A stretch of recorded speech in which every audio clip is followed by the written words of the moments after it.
Informe a la Asamblea el resultado del cómputo de asistencia de las señoras y de los señores senadores. A la Asamblea, conforme al registro de asistencia, se han acreditado 65 ciudadanos, senadores y senadoras. En consecuencia, hay quórum, señor presidente.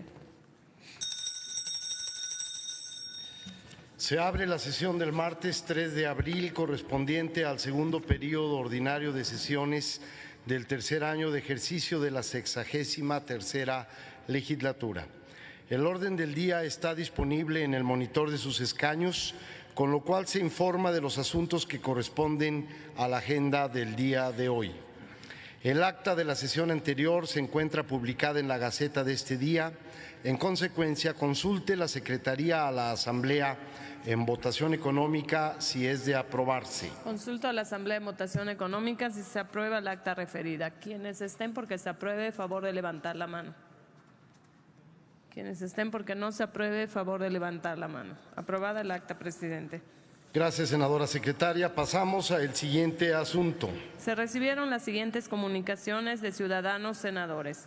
Uno, de la senadora Diva Damira Gastel Lumbajo, con la que remite los informes de sus participaciones en la sustentación del quinto y sexto informes de México sobre el cumplimiento del Pacto Internacional de Derechos Económicos, Sociales y Culturales, que se llevó a cabo los días 12 y 13 de marzo del año en curso en Ginebra, Suiza, y en el 62º periodo de sesiones de la Comisión de la Condición Jurídica y Social de la Mujer, que se realizó del 12 al 23 de marzo pasados en Nueva York, Estados Unidos. Dos, del senador Isidro Pedraza Chávez, con la que remite los informes de sus participaciones en la cuarta reunión interparlamentaria México-Argentina, celebrada los días 12 y 13 de marzo del año en curso en Buenos Aires, Argentina, y en la primera reunión interparlamentaria México-Uruguay, celebrada los días 15 y 16 del mes pasado en Montevideo, Uruguay. Y uno, de la senadora Mariana Gómez del Campo Gursa, con la que remite el informe de su participación en la sexta edición de los días parlamentarios de la Red Global Parlamentaria de la Organización de la Cooperación y el Desarrollo Económico, celebrada del 7 al 9 de febrero de este año en París, Francia. La Asamblea ha quedado enterada. Pasamos al siguiente asunto.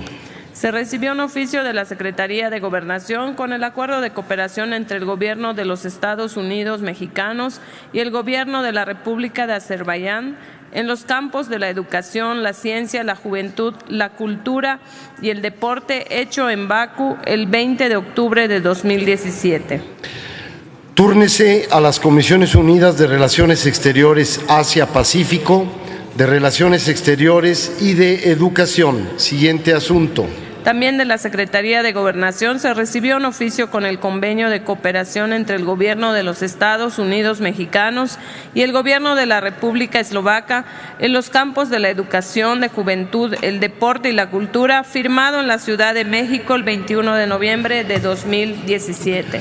Túrnese a las Comisiones Unidas de Relaciones Exteriores Europa, de Relaciones Exteriores y de Educación. Siguiente asunto.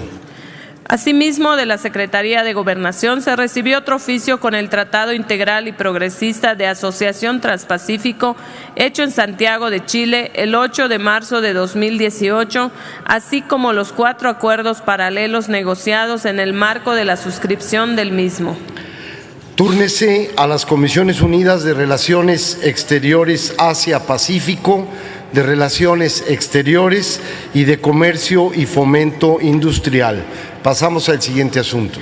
La Secretaría de Gobernación nos envía también un oficio con el quinto informe de ejecución del Plan Nacional de Desarrollo 2013-2018. Remítase a la Comisión de Hacienda y Crédito Público. Siguiente asunto.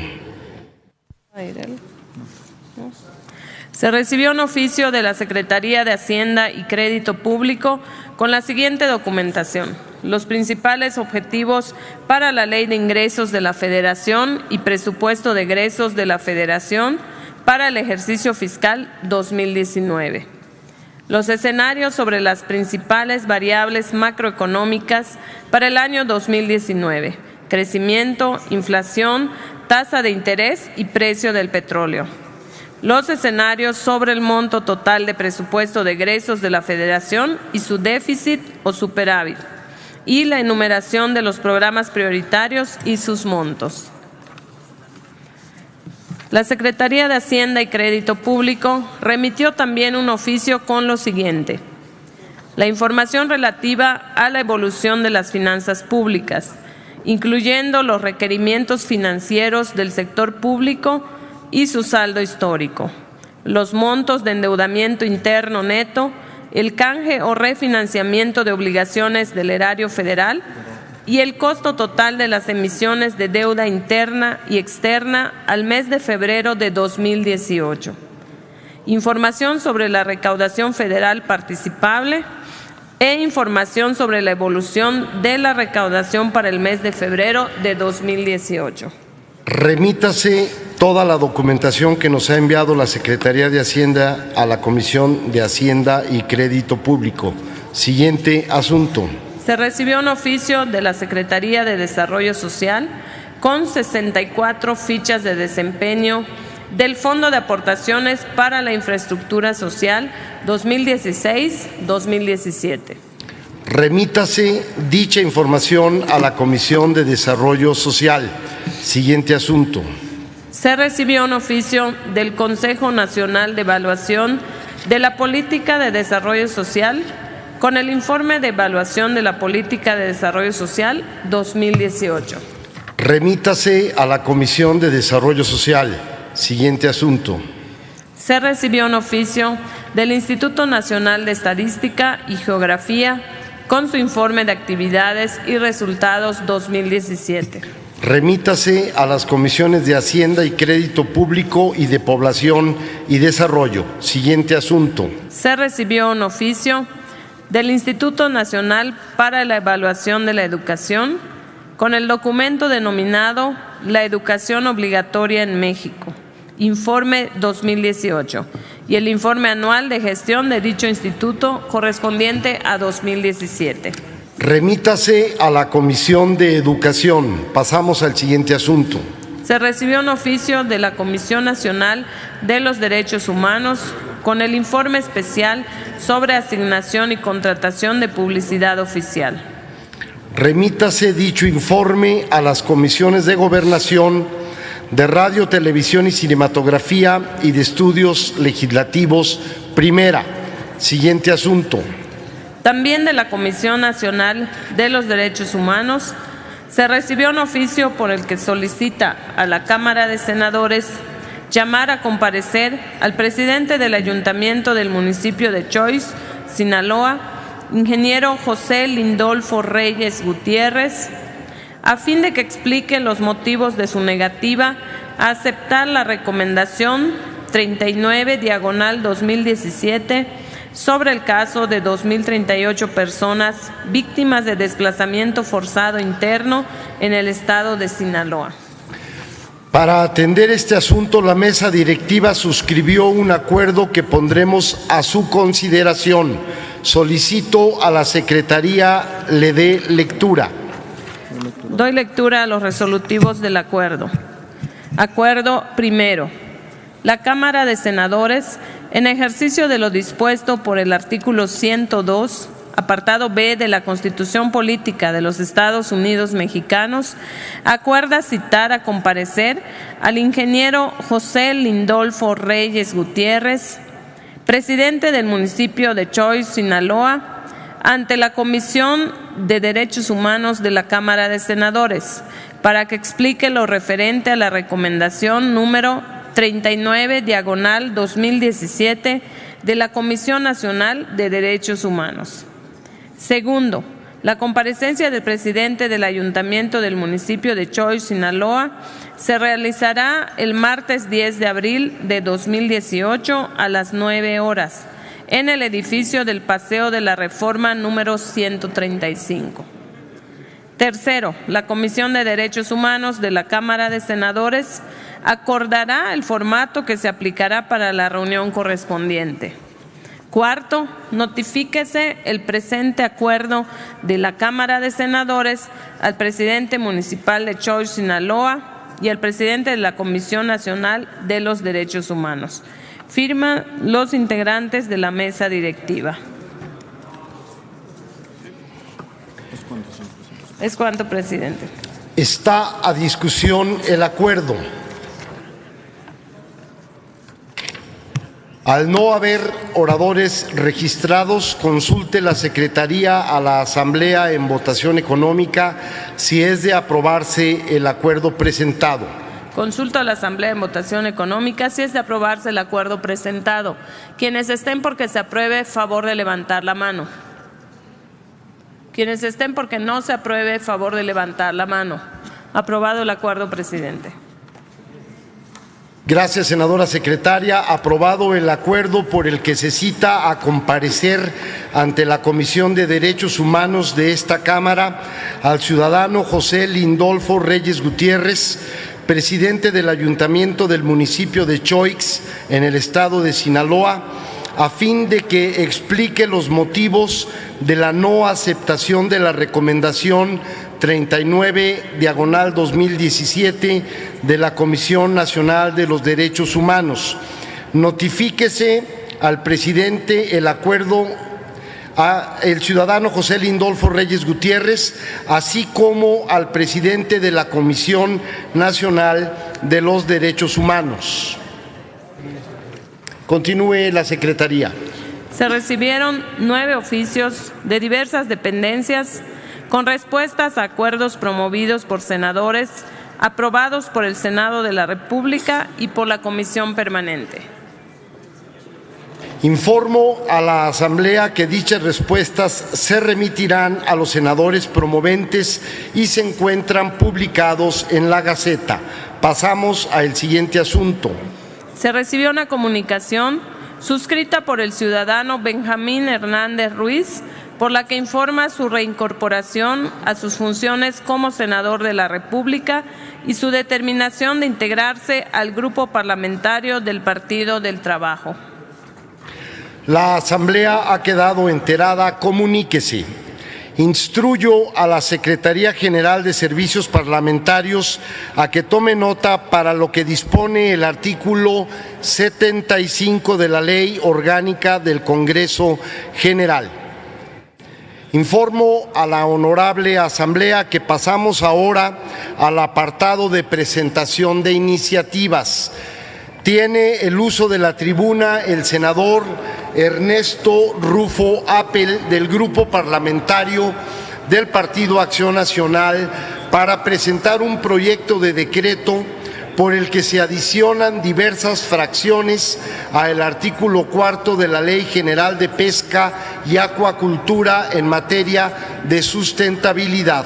En uso de la tribuna, el senador Rufo Apel. Muchas gracias, integrantes de la mesa directiva. Con este interés por precisar las condiciones que emanan de las circunstancias de la actividad pesquera en nuestro país. Por eso la presentación de esta iniciativa con proyecto de decreto por el que se adicionan las definiciones de aprovechamiento sustentable. Ya vemos que la palabra es socorrida, se le utiliza mucho en las argumentaciones de medio ambiente, de conservación y de las distintas actividades de nuestra economía nacional que tienen que ver con la biodiversidad. Y en ello cobra un interés preponderante hoy la acuacultura sustentable y pesca sustentable.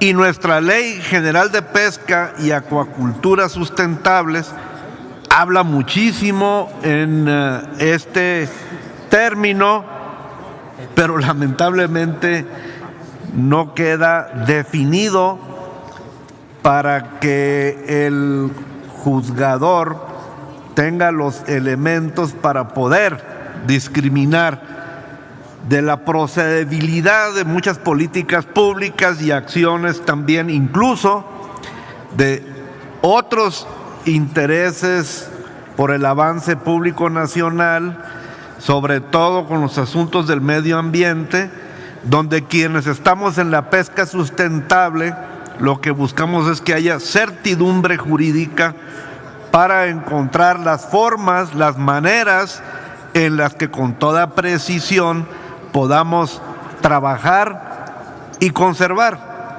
en esta razón de sustentabilidad. La ley de pesca se promulgó en el 2007 y tiene como parte de sus objetivos los principios y las bases para la ordenación, conservación, protección, repoblación y el aprovechamiento sustentable de los recursos pesqueros y acuícolas, así como la protección y rehabilitación de los ecosistemas en que se encuentran dichos recursos. Esto pues pone el gravamen, el peso sobre la palabra sustentable, y como ya mencioné, se omitió su definición, que corresponde al artículo 4 de la propia Ley General de Pesca. Así pues, entonces, para la búsqueda de esta certeza jurídica tan necesaria, el artículo 4 de la Ley General de Pesca, en su fracción cuarta ter, se agrega un agregado, pues, cuarto cuater, que define la frase acuacultura sustentable. Es la que se realiza de manera responsable, transparente y participativa bajo un enfoque de derechos humanos, condiciones dignas de trabajo y minimizando los impactos de ubicar instalaciones en aguas dulces, marinas o salobres y el escape de organismos al medio natural, y sin comprometer los ecosistemas para las futuras generaciones, y procurando garantizar la seguridad alimentaria y calidad de vida. Luego se agrega el también fracción cuarta quinquis, aprovechamiento sustentable, es la utilización de los recursos pesqueros y acuícolas de forma que se respete la integridad funcional y las capacidades de carga de los ecosistemas de los que forman parte dichos recursos por periodos indefinidos, manteniendo su potencial para satisfacer las necesidades de las generaciones presentes y futuras. Y finalmente, en la fracción quinta de ese mismo artículo cuarto, inciso 31, va entonces el inciso 32 bis, que define a la pesca sustentable.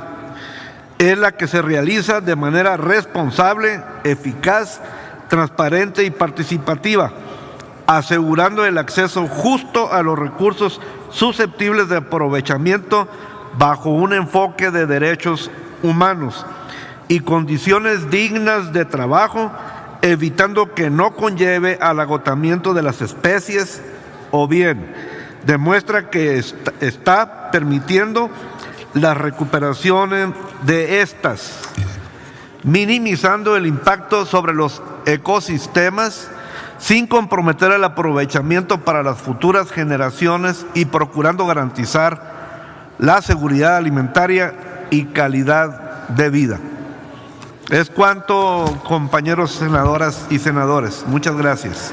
Gracias, senador Rufo Appel. Túrnese a las Comisiones Unidas de Pesca y Acuacultura y de Estudios Legislativos. Sonido en el escaño del senador López Brito. ¿Con qué objeto, señor senador? Sí, gracias, presidente. Para que, por favor, le pregunte al proponente, senador Ernesto Rufo, si me permite sumarme a su iniciativa. El senador Rufo manifiesta con una señal muy evidente que es anuente a su solicitud. Se concede ahora el uso de la tribuna al senador Zoé Robledo Aburto, del Grupo Parlamentario del Partido del Trabajo, para presentar un proyecto de decreto que reforma la fracción quinta del artículo 55 constitucional en materia de requisitos para diputado federal. En uso de la tribuna, el senador Zoé Robledo Aburto.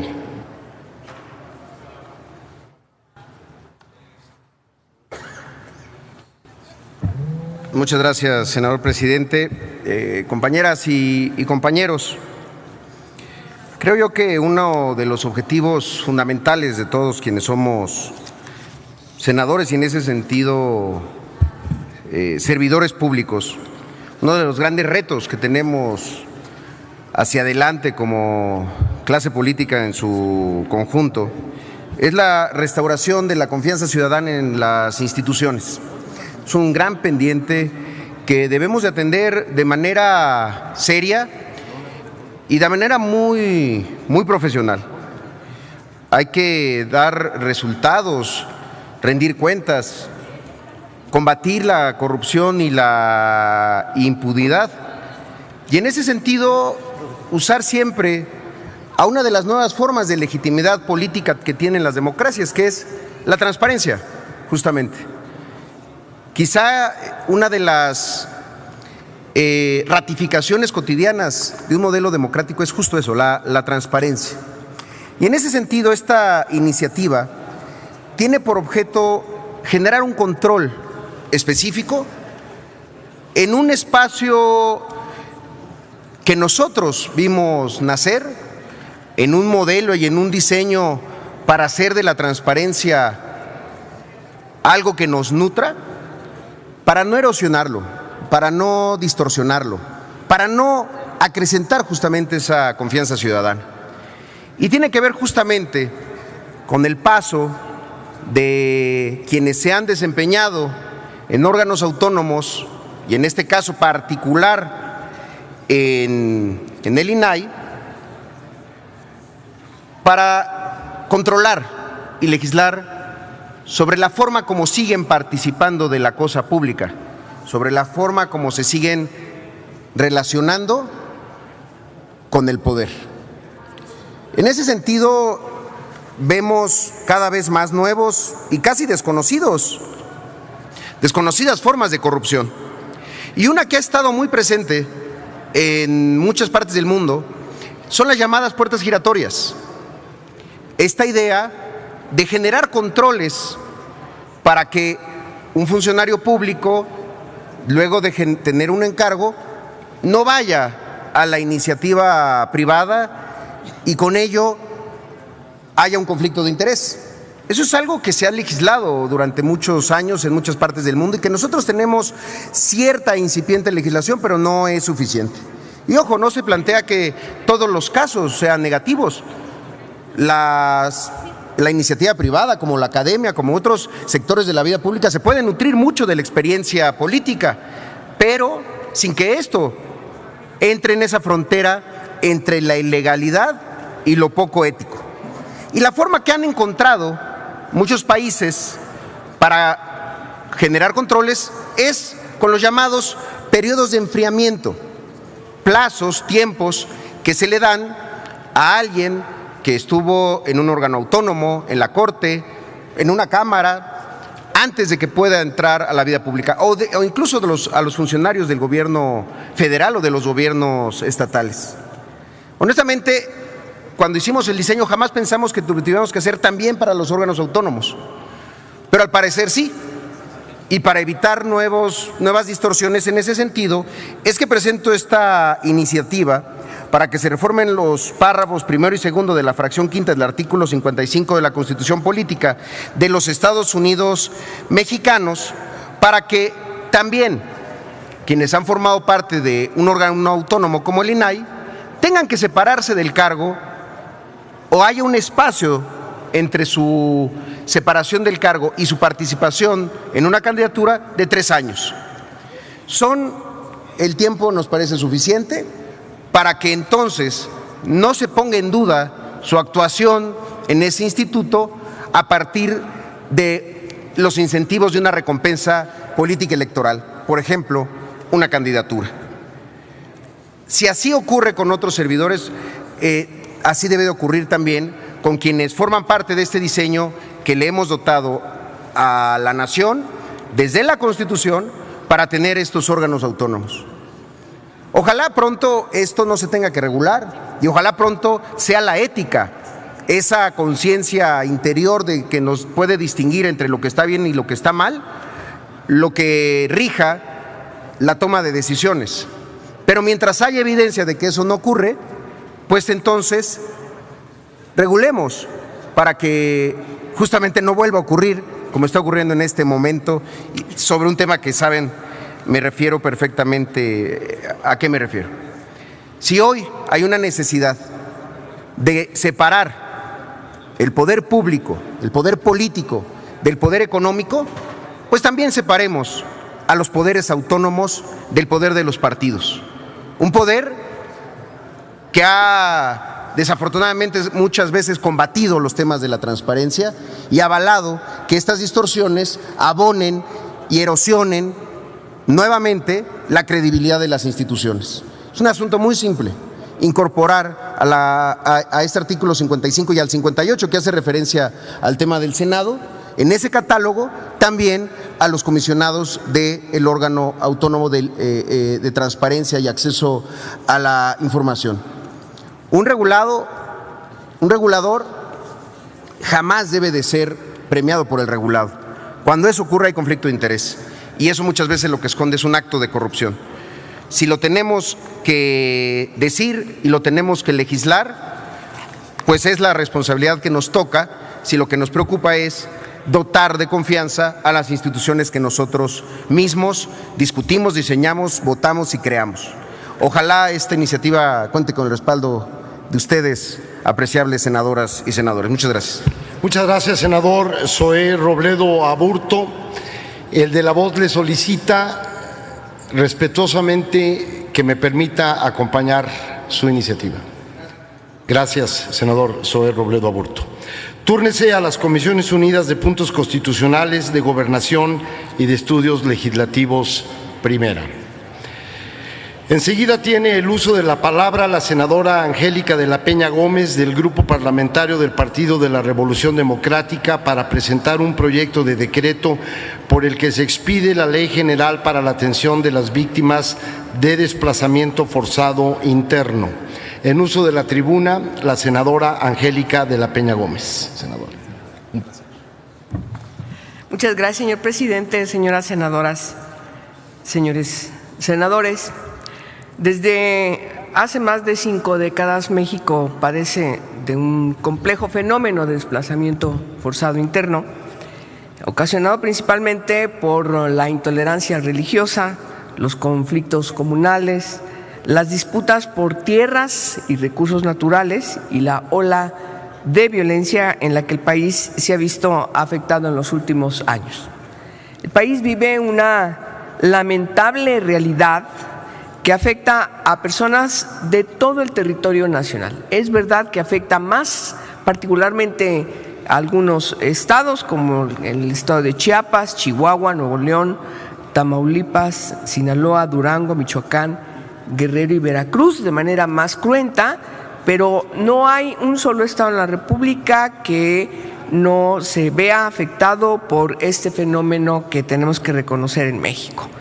Y también reconocer que como resultado de esta movilidad humana forzada, hay una modificación drástica en sus condiciones de vida, porque dejar un lugar para irse a vivir a otro, muchas veces, prácticamente la mayoría de las veces sin pertenencias, también dejan muchos afectos, arraigos, etcétera, y entonces es un fenómeno realmente, insisto, cruento.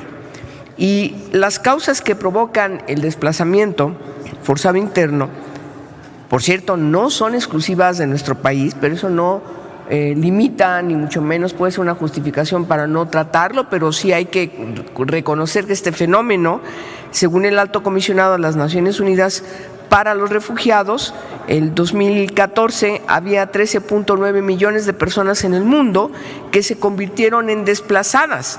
Si damos una visita al Museo de Memoria y Tolerancia, encontraremos identificados claramente los países en donde este fenómeno es más evidente, aunque falta quizás en este museo evidenciar la parte mexicana. Sin embargo, se contextualiza la gravedad del problema.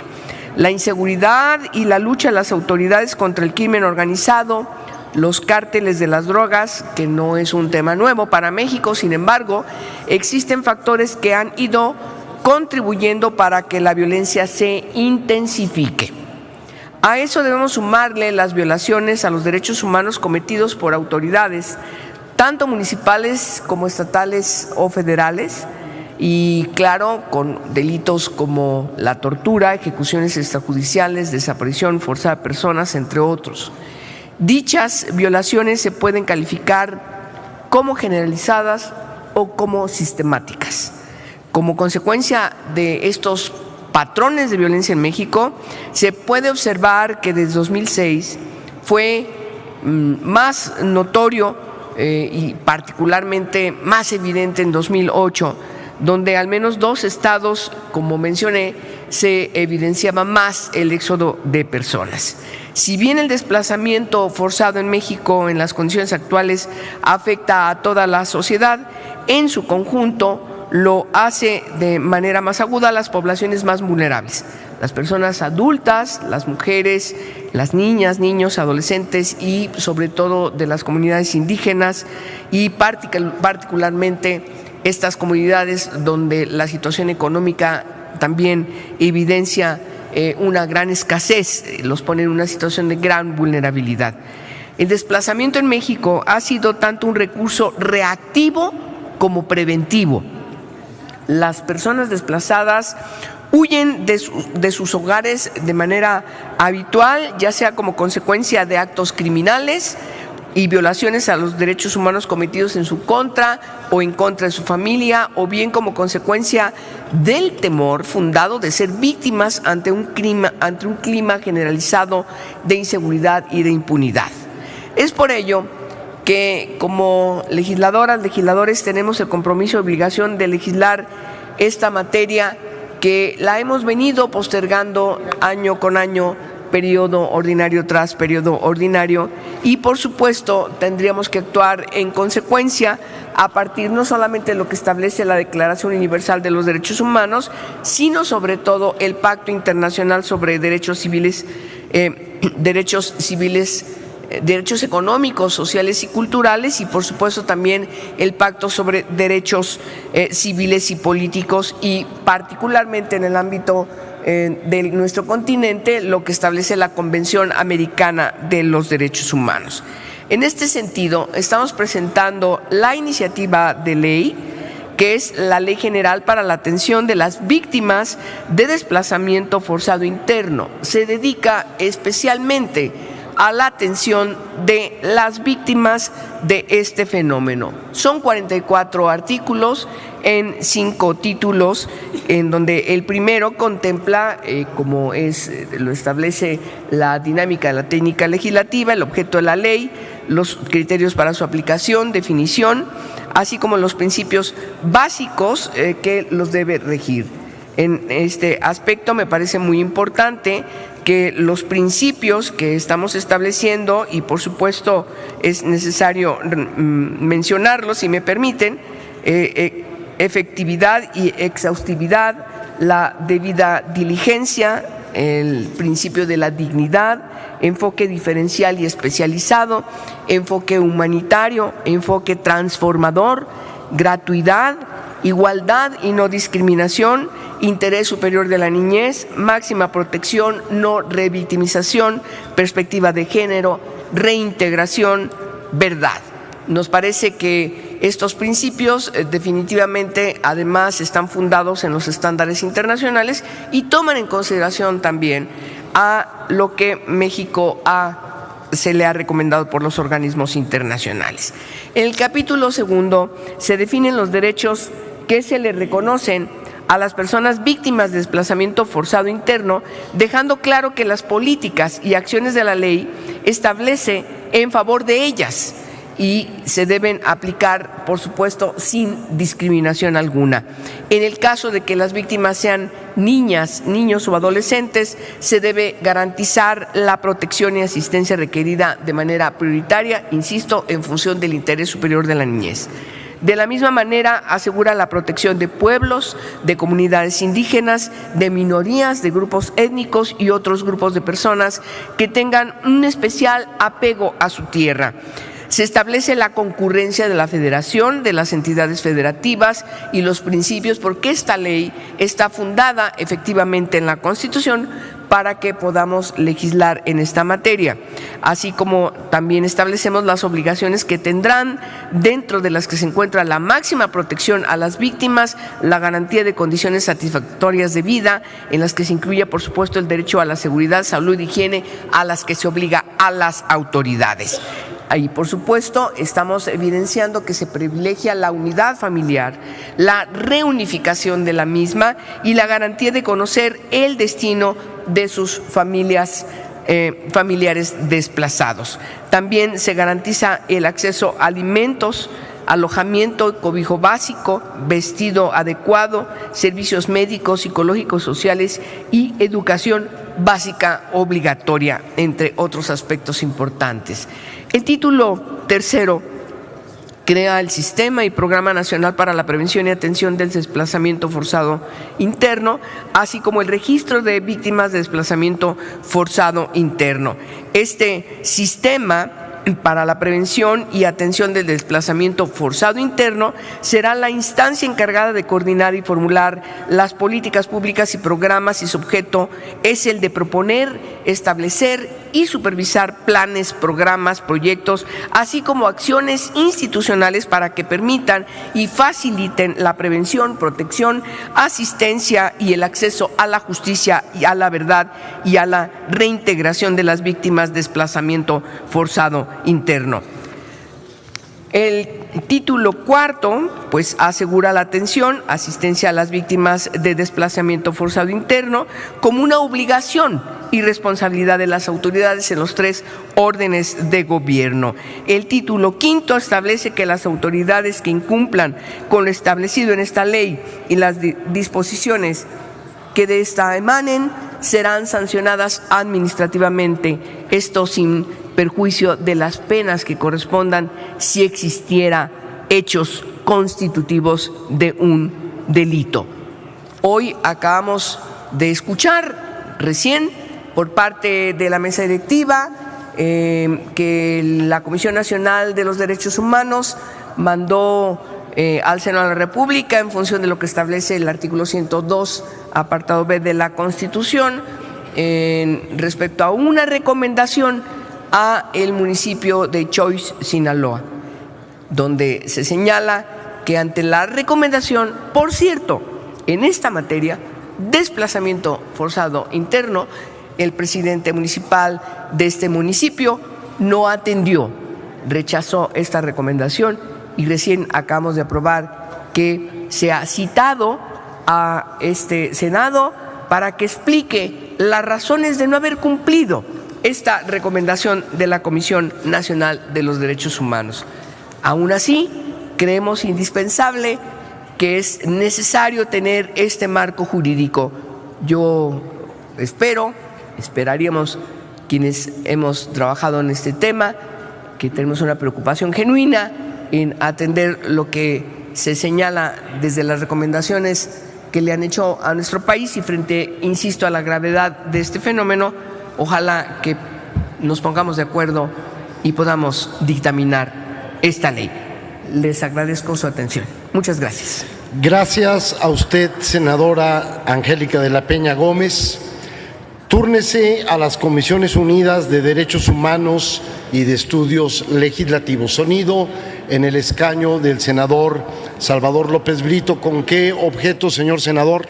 Sí, desde luego, en primer lugar, que se sirva, por favor, preguntarle a la proponente, senadora Angélica de la Peña, si me permite sumarme a esta iniciativa, Y sí, efectivamente, esta mañana hemos escuchado que ha sido citado a comparecer precisamente un presidente municipal de una zona serrana muy complicada que está precisamente entre Sinaloa y Chihuahua, donde se dan con cierta frecuencia enfrentamientos entre grupos criminales y donde lamentablemente se ven afectados pues familias habitantes de esa región y que no tienen otra salida más que sino desplazarse o hacia Chihuahua o hacia el estado de Sinaloa, y esto se replica en todos los municipios serranos, no nada más de Sinaloa sino de todo el país.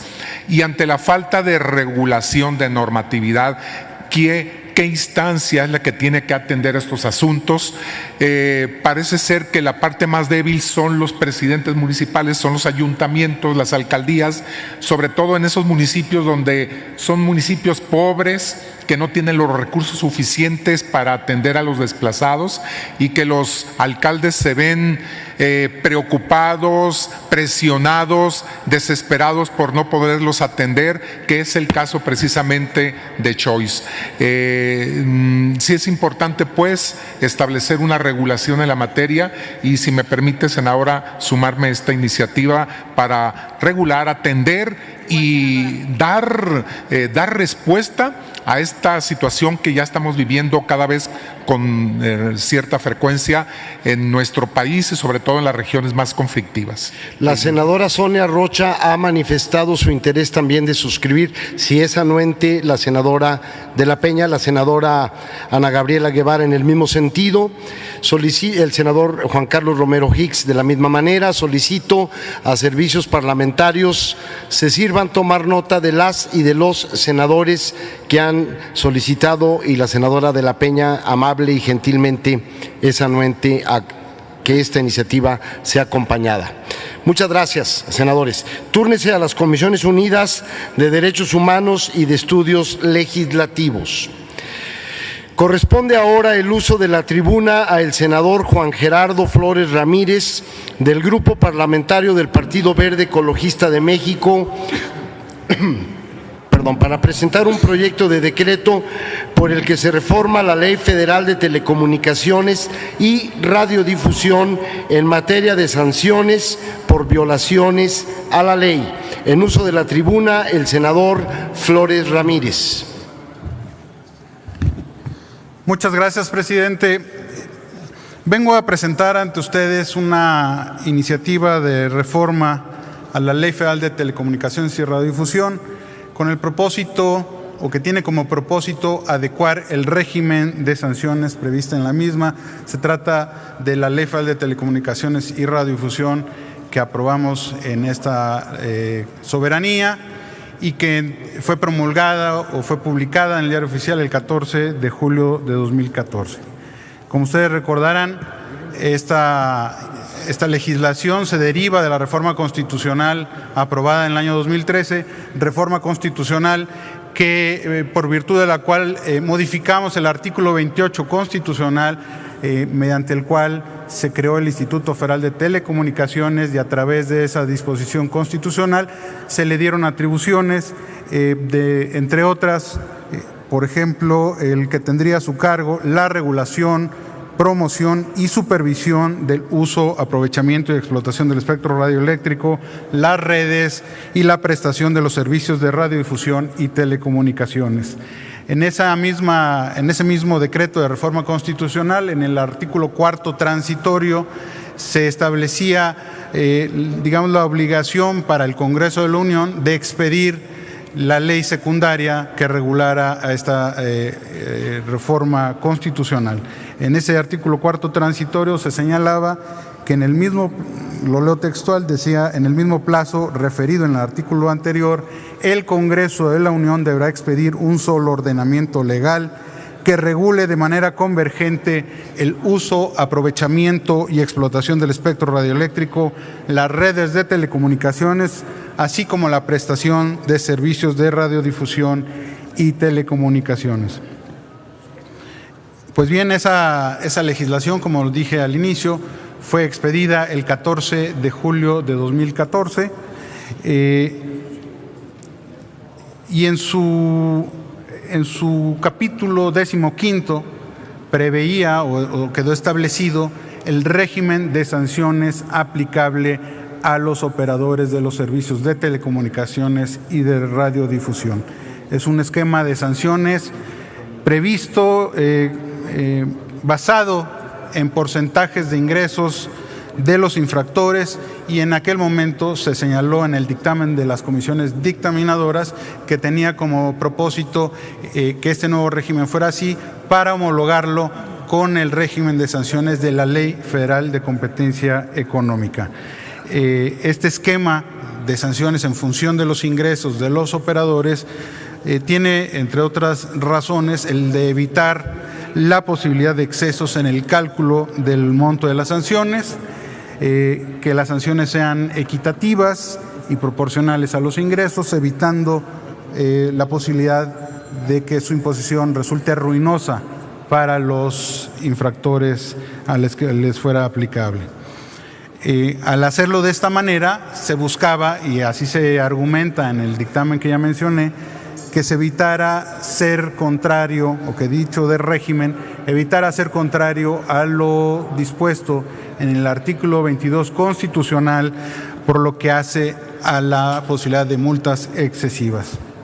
De manera muy particular, el artículo 298 de la Ley Federal de Telecomunicaciones y Radiodifusión prevé las infracciones o los distintos tipos de infracciones a los que me refiero. En ese artículo se detalla de manera muy específica una diversidad de conductas que son sancionables, conductas que quedaron agrupadas en 5 distintas categorías. La primera categoría, que son multas equivalentes al 0.01% y hasta el 0.75% de los ingresos del operador. Un segundo grupo de conductas sancionables quedaron enmarcadas en sanciones con multas equivalentes de 1% hasta 3% de los ingresos del operador.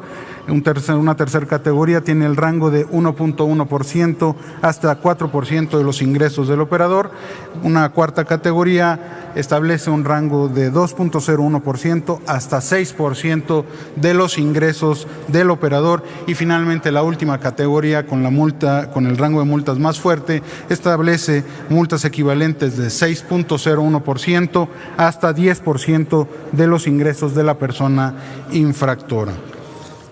De manera muy particular, en el artículo 298, en la fracción B, se establece la segunda categoría, como ya mencioné, con multa por el equivalente de 1% hasta 3% de los ingresos del concesionario, y de manera muy específica se establece en la fracción cuarta de ese numeral B, de ese inciso B, se establece el supuesto de sanción. Y aquí lo que señala, o lo que señaló el legislador, es otras violaciones a esta ley, a los reglamentos, a las disposiciones administrativas, planes fundamentales y demás disposiciones emitidas por el Instituto, así como a las concesiones u autorizaciones que no estén expresamente contempladas en el presente capítulo. Pues bien, el Instituto Federal de Telecomunicaciones, a partir de su creación y de manera muy señalada a partir de la expedición de la Ley Federal de Telecomunicaciones y Radiodifusión, ha impuesto algunas sanciones con fundamento en esta disposición específica a la que le acabo de dar lectura. Algunos de los sujetos infraccionados con fundamento en esa fracción interpusieron recursos ante el Poder Judicial que fueron de alguna manera conocidos por tribunales, en su momento por juzgados y después por tribunales especializados, y estos asuntos en particular, me parece que fueron 2 asuntos o litigios de 4 distintos operadores que por alguna razón llegaron al estudio de la Suprema Corte de Justicia de la Nación, quien emitió diversas resoluciones y que el 29 de noviembre del año pasado emitió o aprobó una jurisprudencia por la cual señaló que, o la tituló Telecomunicaciones y Radiodifusión, el artículo 298, inciso B, fracción cuarta de la Ley Federal relativa, viola el artículo 22 de la Constitución Política de los Estados Unidos Mexicanos. Esta decisión de la Suprema Corte de Justicia o esta jurisprudencia fue notificada al Senado de la República para que estuviéramos en posibilidad de modificar la legislación para atender esta decisión de la Suprema Corte de Justicia. Para ello, la Corte otorgó un plazo de 90 días naturales a partir del inicio del periodo de sesiones ordinaria para que podamos llevar a cabo esta modificación. Estamos dentro del plazo para poder hacer el ajuste a la Ley Federal de Telecomunicaciones y Radiodifusión, y por ello estoy proponiendo esta iniciativa para que de manera muy particular atendamos esta decisión de la Suprema Corte de Justicia. De manera concreta, lo que propongo en esta iniciativa es derogar la fracción cuarta del inciso B del artículo 298 de la Ley Federal de Telecomunicaciones y en su lugar incorporar una fracción cuarta al inciso A del artículo 298 de la Ley Federal de Telecomunicaciones.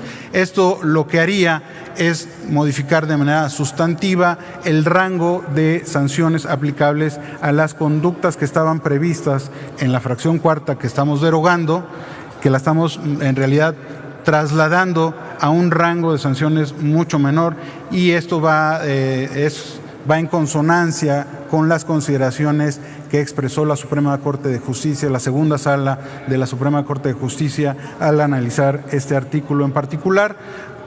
Básicamente la preocupación de la Suprema Corte de Justicia tenía que ver con el límite inferior para imponer sanciones en este rango. Lo que señalaba es que era un monto o un porcentaje excesivo para el tipo de conductas que eran sancionables, y por lo mismo en la parte considerativa también de su resolución la propia Corte instruye al Instituto Federal de Telecomunicaciones para que en casos futuros donde se vea la necesidad de imponer sanciones por infracciones a esos supuestos previstos originalmente en la fracción cuarta del inciso B de la Ley Federal, del artículo 298 de la Ley Federal de Telecomunicaciones, para que en lugar de que utilice el rango que el legislador había previsto originalmente, utilice un rango mucho menor que corresponde al rango previsto en el inciso A de ese mismo artículo. Y esta iniciativa concretamente lo que hace es corregir esto, atender la preocupación de la Suprema Corte de Justicia de la Nación.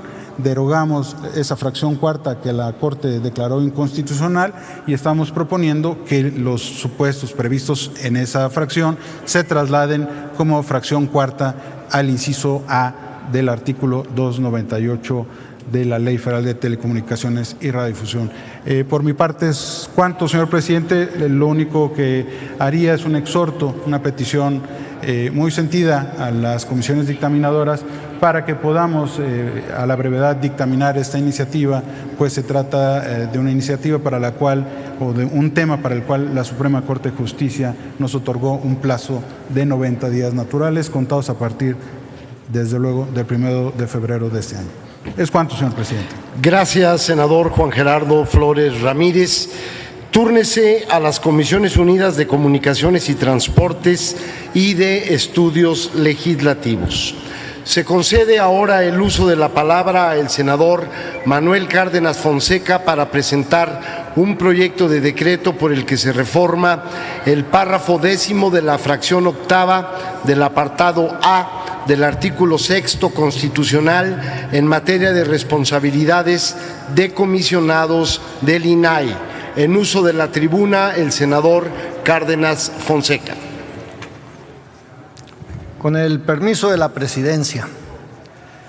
Compañeros legisladores, en sesiones anteriores hubo todo un debate respecto de la razón de ser del INAI, del Instituto Nacional de Transparencia, Acceso a la Información y Protección de Datos Personales, afectado por la decisión de quien era su presidente, su comisionada presidenta en funciones, la señora Jimena Puente.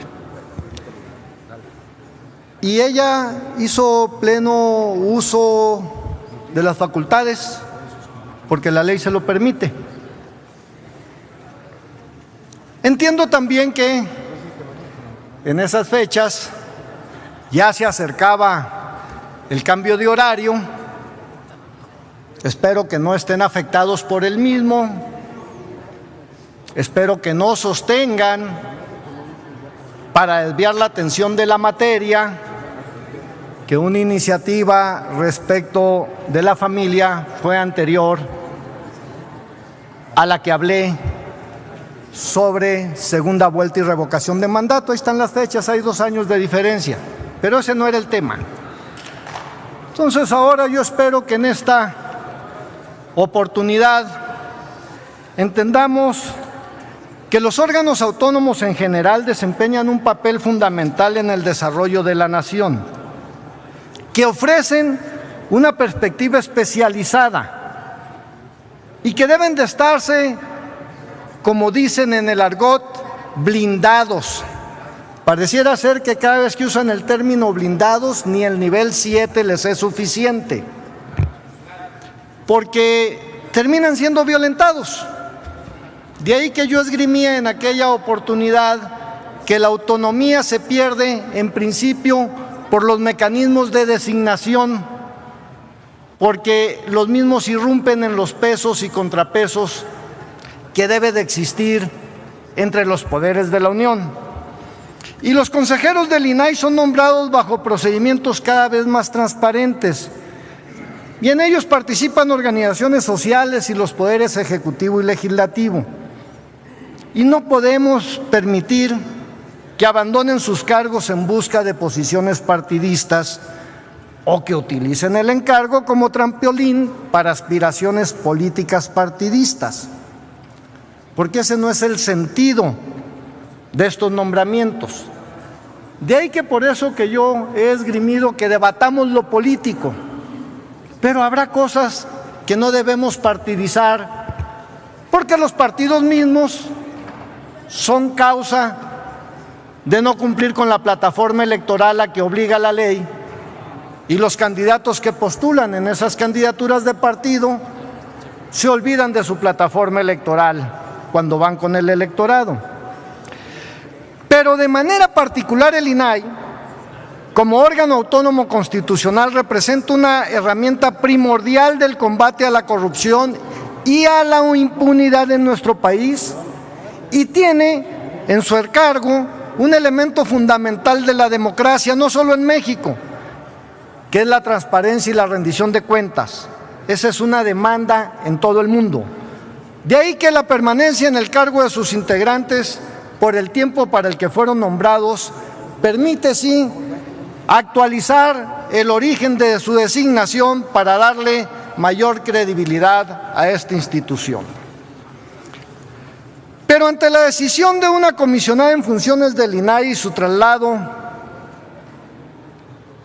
a la participación partidista, porque no he sabido que se afilie a alguno de los 3 partidos que conforman esa oferta política electoral, bajo esas tentaciones de llamarse ciudadanos, si no fueran ciudadanos no fueran candidatos.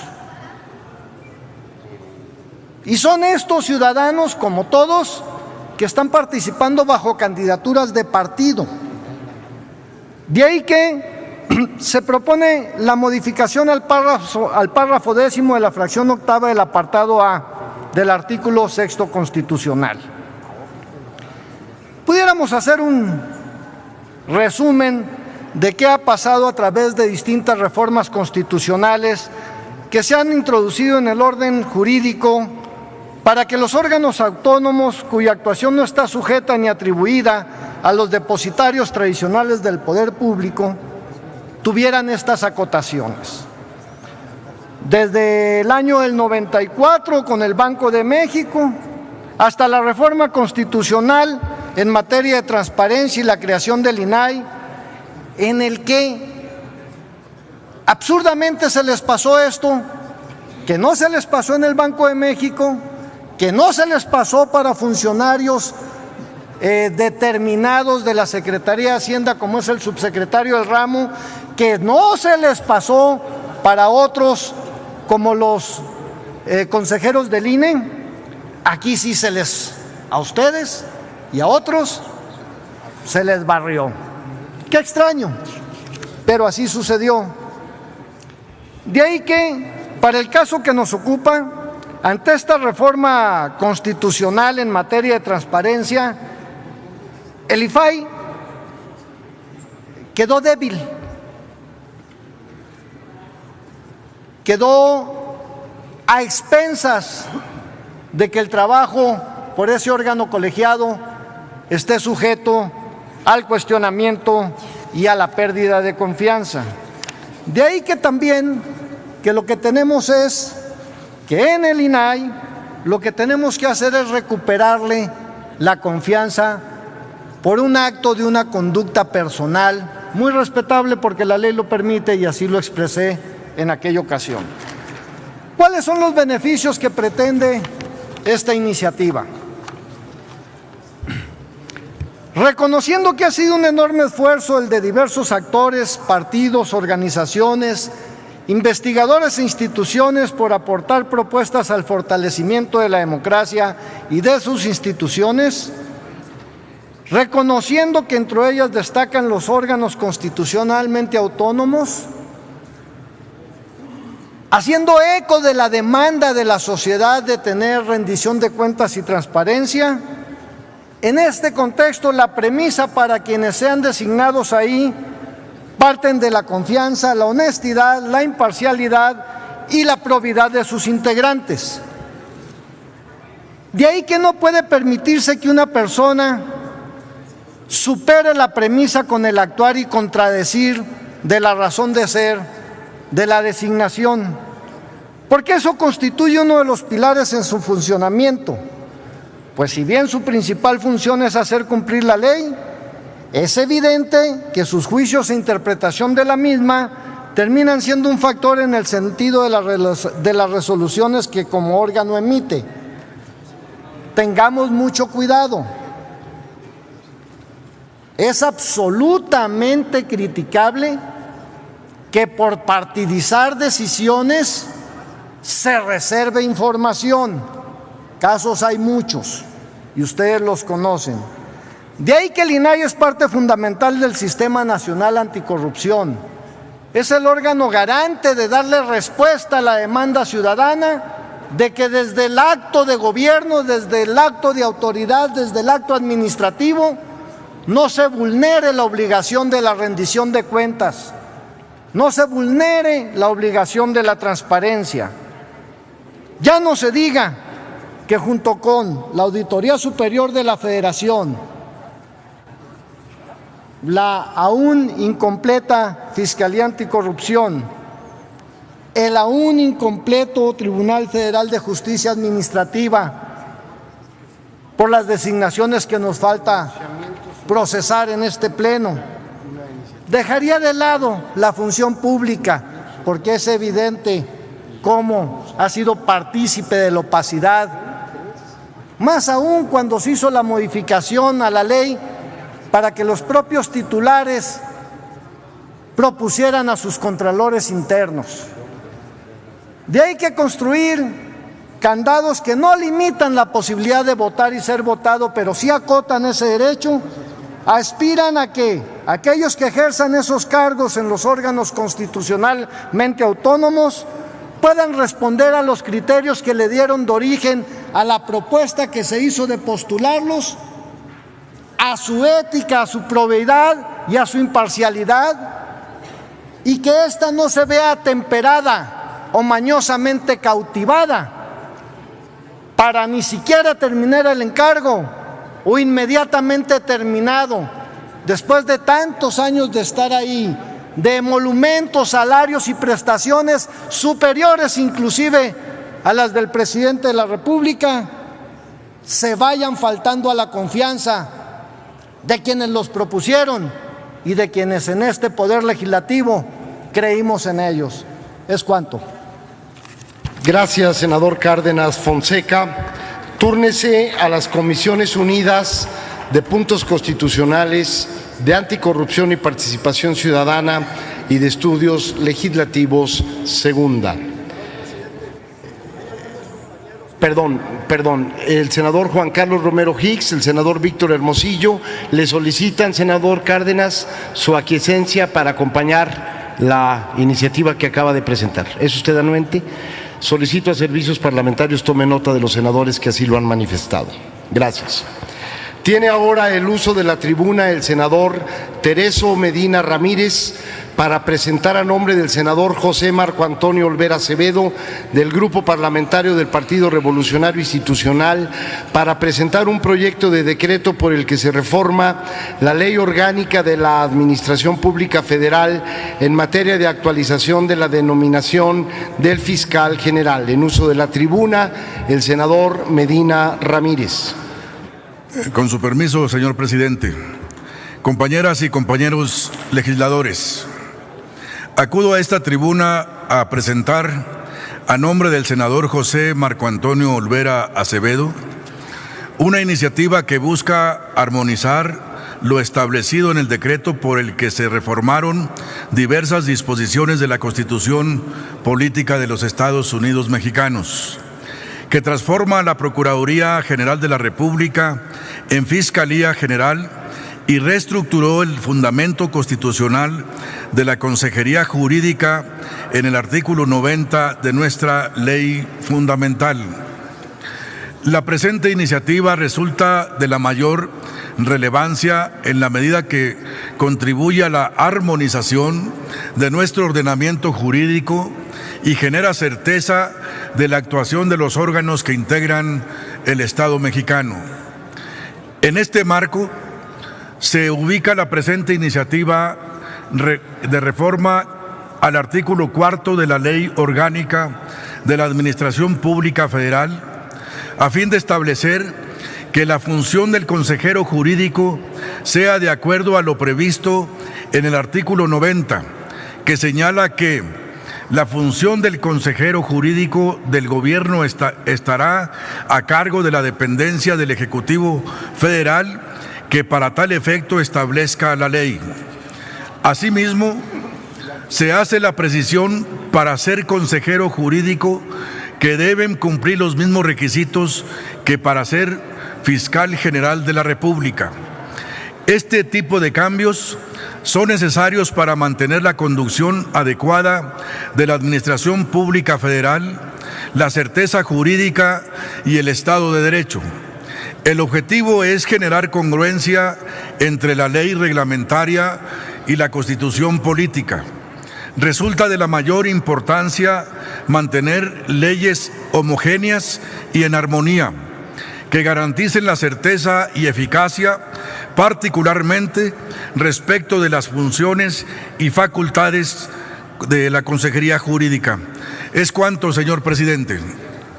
Muchas gracias, senador Medina Ramírez. Túrnese a las Comisiones Unidas de Gobernación y de Estudios Legislativos primera. Compañeras y compañeros senadores, los grupos parlamentarios registraron diversas intervenciones para referirse al Día Mundial de la Concienciación sobre el Autismo. La mesa directiva acordó presentar un pronunciamiento sobre este tema para cubrir lo que exponen las diversas fracciones.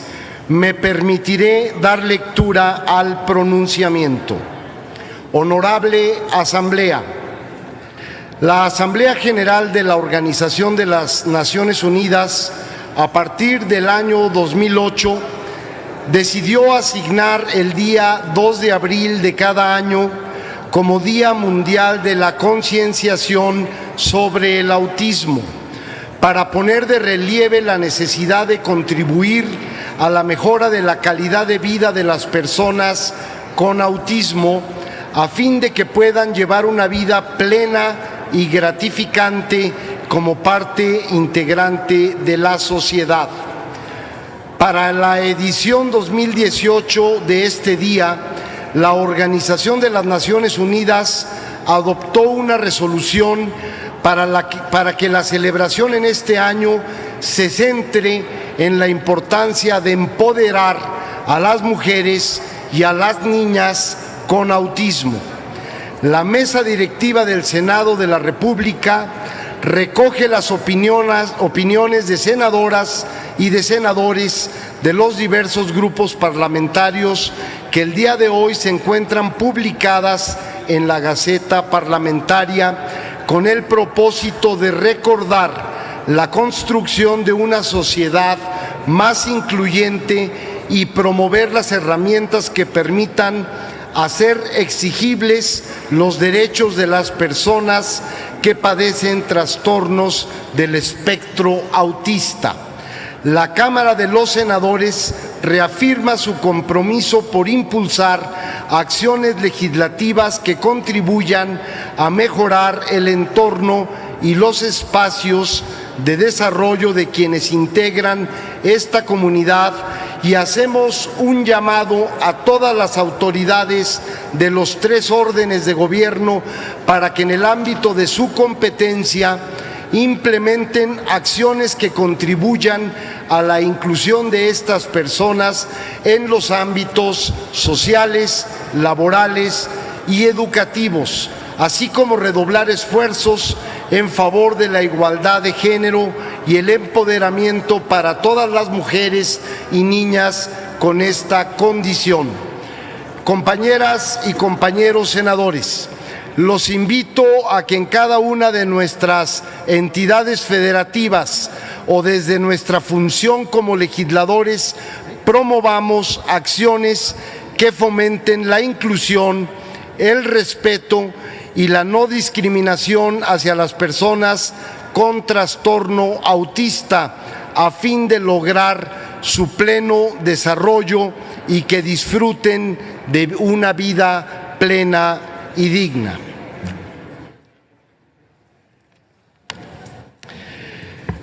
Honorable Asamblea, en otro apartado de nuestra agenda tenemos dictámenes para primera lectura. Dé cuenta la Secretaría con ellos. Tenemos los siguientes dictámenes para primera lectura. 1. De las Comisiones Unidas de Relaciones Exteriores Asia-Pacífico, de Relaciones Exteriores y de Hacienda y Crédito Público, con proyecto de decreto por el que se aprueba el acuerdo entre el Gobierno de los Estados Unidos mexicanos y el Gobierno del Japón sobre asistencia mutua y cooperación en asuntos aduaneros, hecho en la Ciudad de México el 10 de agosto de 2017. 1. De las Comisiones Unidas de Gobernación, de Justicia y de Estudios Legislativos. Segunda, con proyecto de decreto por el que se reforma el segundo párrafo del artículo 10 de la Ley Reglamentaria del artículo 6º, párrafo primero de la Constitución Política de los Estados Unidos Mexicanos en materia de derecho de réplica. Y 1. De las Comisiones Unidas de Turismo y de Estudios Legislativos. Segunda, con proyecto de decreto por el que se adicionan diversas disposiciones de la Ley General de Turismo. Son todos los dictámenes, señor presidente. Gracias, senador secretario. Debido a que se encuentran publicados en la Gaceta y con fundamento en lo dispuesto por los artículos 193 y 195 del reglamento, quedan de primera lectura.